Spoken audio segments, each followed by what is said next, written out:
ચાલો આજે સમજીએ સંપાત દિવસને એટલે કે આકાશી સંતુલનની એ અનોખી ઘટના. ક્યારેય વિચાર્યું છે એવો કયો દિવસ હોય જ્યારે દિવસ અને રાત બંને એકસરખા હોય? બસ એ જ દિવસને સંપાત દિવસ કહેવાય છે, જ્યારે દિવસ અને રાતની લંબાઈ લગભગ સરખી થઈ જાય છે.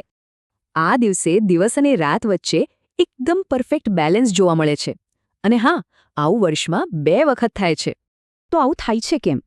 કારણ છે પૃથ્વીનો ઝુકાવ.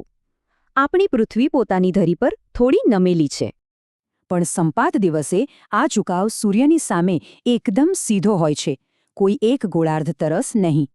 આનું પરિણામ સૂર્યના કિરણો બરાબર વિષુવવૃત્ત પર પડે છે, એટલે કે પૃથ્વીના એકદમ કેન્દ્રમાં.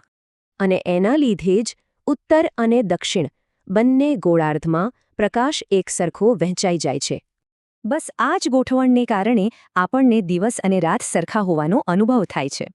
પણ ક્યારેય વિચાર્યું છે કે આ આકાશી સંતુલન આપણી પ્રકૃતિમાં કેવા ફેરફારો લાવે છે?